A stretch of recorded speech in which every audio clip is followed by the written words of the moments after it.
E a partir de hoje, a CNN inicia uma série de entrevistas com os principais candidatos às prefeituras de 5 capitais do país. Ao vivo, aqui no 360, a disputa, as estratégias, os programas de governo daqueles que devem conduzir pelos próximos 4 anos a gestão pública de cidades como São Paulo, Rio de Janeiro, Belo Horizonte, Salvador e Porto Alegre. Vamos trazer durante as próximas semanas os primeiros colocados na última pesquisa Ibope ou Datafolha, publicada até às 11h59 da noite da sexta-feira, anterior ao início dessas entrevistas. Em caso de empate entre os candidatos, será contabilizado o número de deputados federais eleitos em 2018 pelos partidos da coligação. E se o empate persistir, será considerada a soma dos votos dos deputados federais e também dos partidos da coligação na mesma eleição. A ordem das entrevistas vai seguir o mesmo critério e a gente começa essa série de entrevistas pela capital do Rio Grande do Sul. Na disputa eleitoral em Porto Alegre, a última pesquisa de intenção de votos para a prefeitura foi divulgada pelo IBGE no dia 5 de outubro. A candidata Manuela Dávila, do PCdoB, lidera o levantamento com 24%. José Fortunati, do PTB, aparece em segundo lugar com 14%. E depois vem Sebastião Melo com 11%. O atual prefeito, Nelson Marquesan Júnior, do PSDB, tem 9%. Também concorrem à Prefeitura de Porto Alegre outros 9 candidatos e essa pesquisa foi feita entre os dias 3 e 5 de outubro. Foram entrevistadas 805 pessoas. A margem de erro é de 3 pontos percentuais para mais ou para menos. Vamos então dar uma olhadinha nos indicadores sociais de Porto Alegre, porque dados do IBGE mostram que a população da capital gaúcha está estimada em 1.488.000 habitantes. São 1.082.726 eleitores que estão aptos a votar. E o IDH, que é o Índice de Desenvolvimento Humano da cidade, está em 0,805, sendo 1 a pontuação máxima. O índice considera a renda, a saúde e a educação em cada município. Porto Alegre é a 6ª colocada entre as capitais brasileiras. A primeira entrevista dessa série será feita com a candidata Manuela Dávila, do PCdoB, que aparece em primeiro lugar na pesquisa Ibope, com 24% das intenções de voto. Em 2004, lembrando, Manuela Dávila foi eleita vereadora de Porto Alegre. 2 anos depois, tornou-se deputada federal, alcançando a maior votação do estado, com quase 272 mil votos. E em 2010, com mais de 482 mil votos, é reeleita, tornando-se a deputada federal mais votada da história do Rio Grande do Sul. Então, essa é a terceira vez que Manuela Dávila disputa o cargo de prefeita. Em 2008, lembrando, ficou em terceiro lugar e em 2012 em segundo. Foi eleita deputada estadual em 2014 e na última eleição presidencial, em 2018, foi vice do candidato Fernando Haddad, do PT. Quem conduz a entrevista com Manuela Dávila agora é a nossa âncora, Daniela Lima. Boa tarde, candidata. É um prazer receber a senhora aqui nas sabatinas da CNN, no CNN 360. A gente vai começar a conversar agora. Temos 15 minutos, então, de saída eu faço um apelo para a gente ter perguntas, que é comigo, e respostas editadas para a gente poder tratar do maior número de assuntos possível. Candidata, Porto Alegre elegeu Jair Bolsonaro em 2018 com quase 57% dos votos válidos. A senhora integrou a chapa que foi derrotada pelo presidente da República. Por que a senhora acha que tem um caminho a ser seguido aí pelo eleitor agora que é diferente? Primeiro, é uma alegria conversar contigo e com todas as telespectadoras da CNN.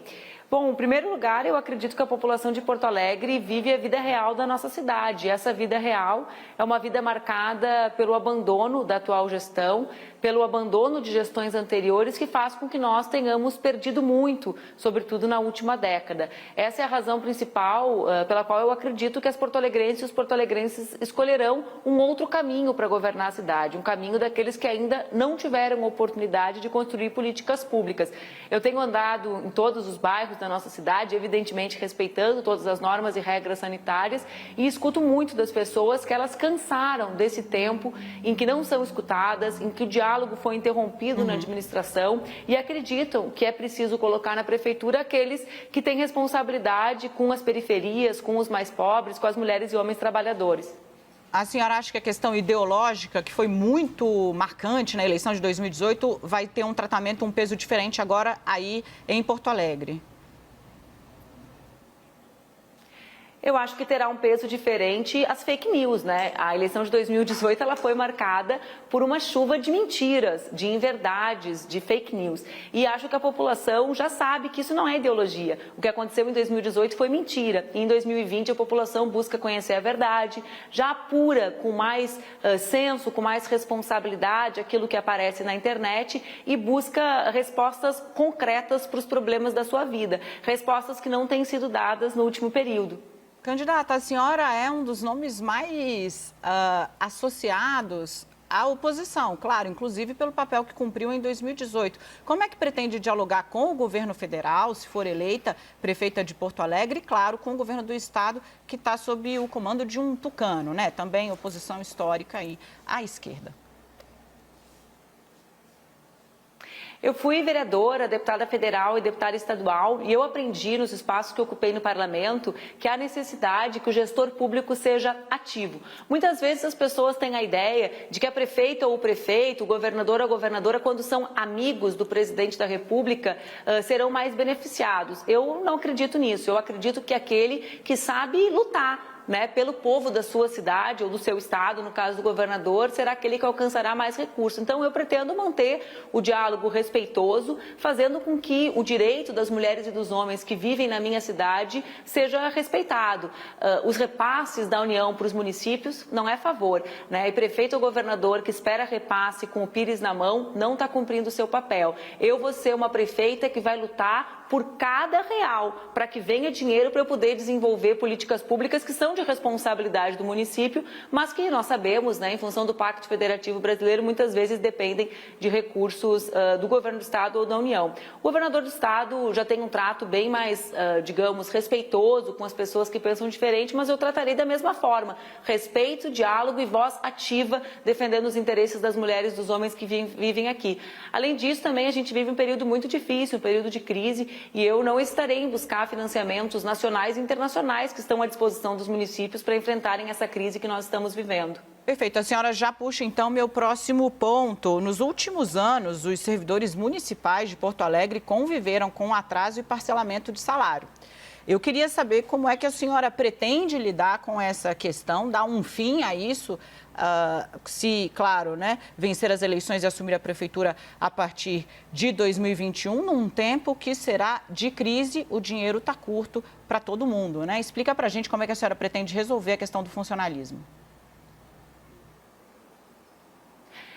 O atual governo fez bastante malabarismo contábil para justificar uma crise e apostar na tese do déficit, né? Nós acreditamos que com isso o déficit real que restou para o povo de Porto Alegre é o déficit social, o abandono da cidade.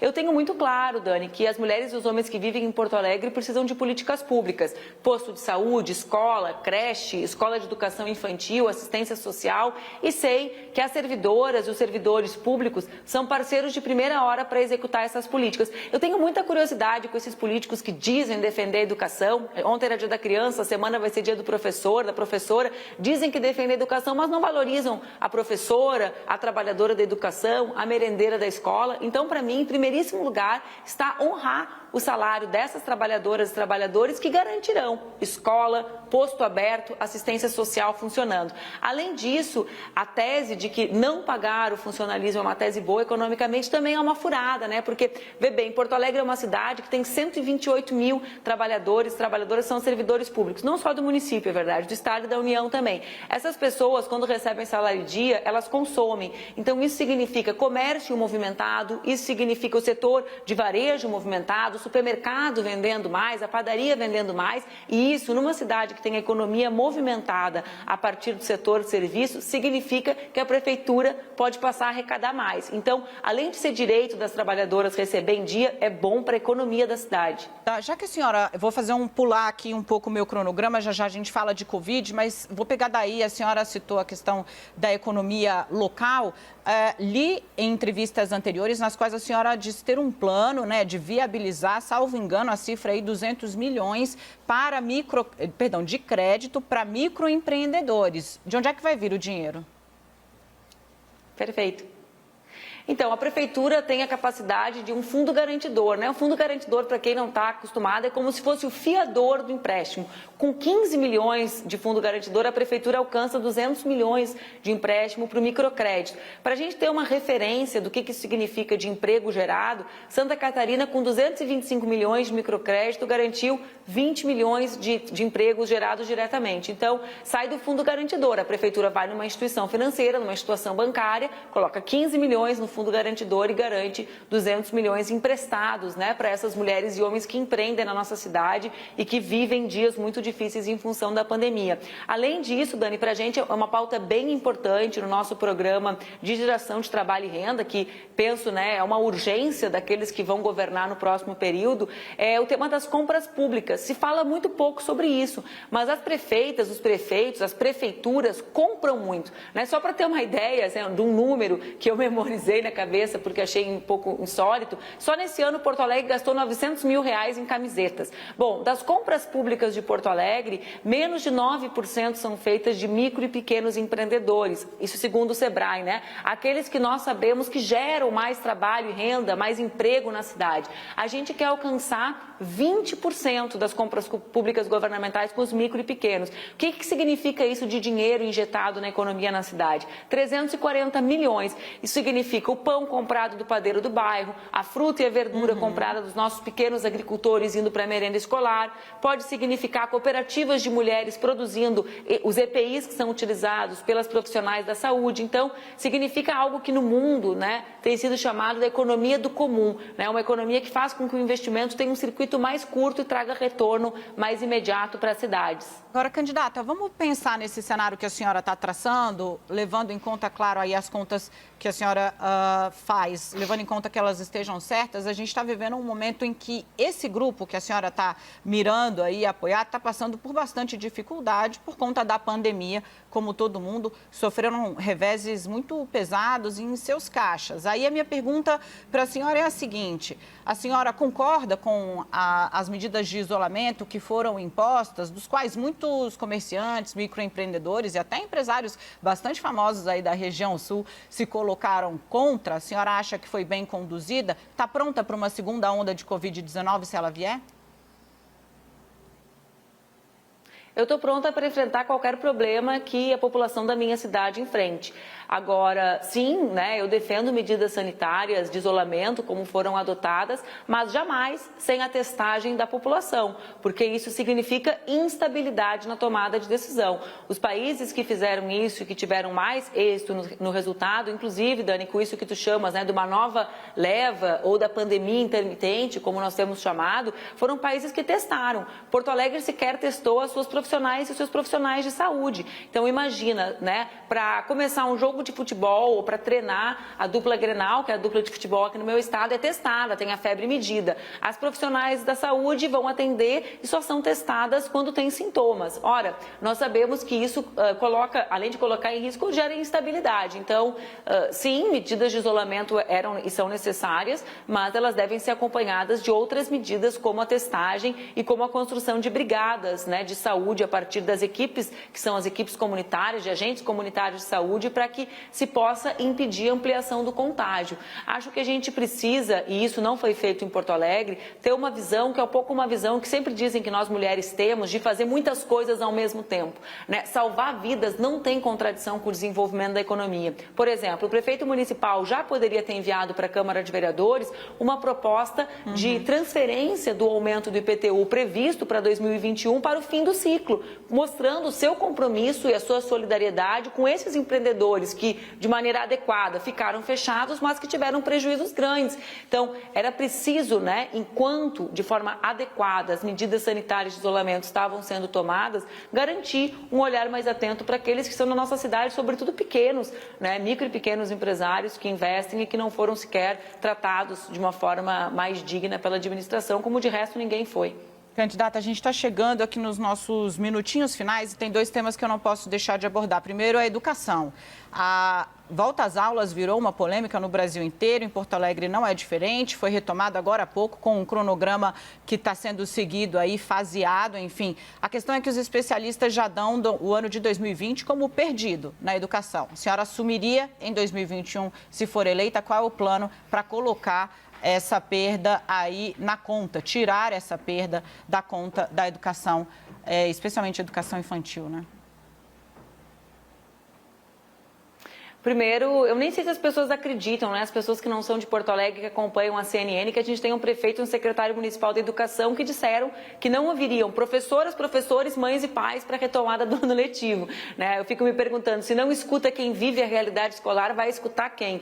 Minha Nossa Senhora, né? Então, em primeiríssimo lugar, eu acredito na gestão democrática. E nós temos entre as prioridades do nosso governo a ideia de, a partir da escutativa de professoras e comunidade escolar, mães, pais, trabalhadores da educação, recuperar o ano letivo de duas maneiras. Nós já sabemos, como tu disseste, que o próximo ano talvez também seja um ano de ensino híbrido. Então, qual é o nosso plano inicial? A ideia de termos horas extra, né, um turno extra para a recuperação das aulas e, não menos importante, 88% das crianças de Porto Alegre, da rede própria do município, não têm acesso à internet, mesmo que Porto Alegre seja uma das cidades com maior cabeamento a partir de uma empresa pública do país. Então, nós queremos, a partir da Procempa, garantir o Wi-Fi em determinados espaços da cidade, as escolas, as unidades básicas de saúde, o Wi-Fi aberto para que essas crianças tenham acesso à escola enquanto híbrida, né? Então, mais horas no turno inverso e internet para que o ensino híbrido possa ser feito. Candidata, para finalizar... Lembrando, né, Dani, que é algo que também colocaste... Pode concluir, claro. A gente está com delay, posso terminar? Então, desculpem. Mas lembrando também que nós teremos nos próximos 4 anos um incremento aqui em Porto Alegre de mais de 60 milhões de reais no Fundeb, o que pode garantir finalmente que a lei seja cumprida e a educação infantil seja universalizada. Perfeito. Candidata, para finalizar, olha, uma das marcas da senhora, da trajetória política da senhora, não só nessa campanha, mas é o diálogo. Manuela Dávila sempre se orgulhou muito de dialogar, de construir pontes com os que pensam diferentes, era assim no Congresso, na Assembleia. A questão é, o campo da senhora não conseguiu se unir. O nome da senhora era um dos nomes mais fortes da esquerda para essa eleição municipal. Desde lá de trás vem se falando nisso. E ainda assim a esquerda lançou 3 candidaturas. Como é que prega diálogo se não conseguiu unir o próprio campo? Nós fizemos um esforço bastante grande, né? E eu tenho certeza que durante o primeiro turno, nós, as 3 candidatas mulheres, mostramos aos 10 candidatos do outro campo, né, que é possível construir uma relação respeitosa na diferença. Sabe, Dani, eu acho engraçado falar da divisão da esquerda, sendo que nós temos 3 candidaturas, quando no outro lado tem o prefeito, o vice-prefeito, o ex-prefeito, o ex-vice-prefeito e o secretário deles, né? Ou seja, quem está dividido mesmo é o lado de lá. Nós, as mulheres candidatas, temos construído e mostrado que é possível fazer política com candidaturas diferentes, lamentavelmente, mas de forma respeitosa, debatendo os problemas da nossa cidade. E eu tenho certeza que qualquer uma de nós que estiver no segundo turno contará na primeira hora com o apoio das outras 2, porque nós sabemos que Porto Alegre precisa ser governada por aqueles que têm compromisso com a participação e com a inversão de prioridades, colocando as periferias e os mais pobres e as mulheres e homens trabalhadores em primeiro lugar. Tá aí, então, Manuela Dávila é candidata à Prefeitura de Porto Alegre. Ela está liderando as pesquisas, como nós mostramos agora há pouco. Candidata, foi um prazer inaugurar essa rodada de sabatinas com a senhora. Desejo boa sorte, bom trabalho, claro. Amanhã nós seguimos aqui falando da cidade da capital gaúcha. Obrigada, foi uma alegria conversar contigo e com todas as telespectadoras, telespectadores. E não se esqueçam, votar nessa eleição é muito importante. Nós estamos definindo o rumo, né, o caminho que a nossa cidade vai seguir. Eu acredito que nós podemos seguir um caminho diferente. Não é possível que o prefeito e o seu vice sigam representando a alternativa para a cidade. É possível construir um caminho diferente. Obrigada e uma boa tarde. Obrigada eu, candidata. Claro, muito esperta, utilizou a despedida para mandar mais um recado. Obrigada, candidata.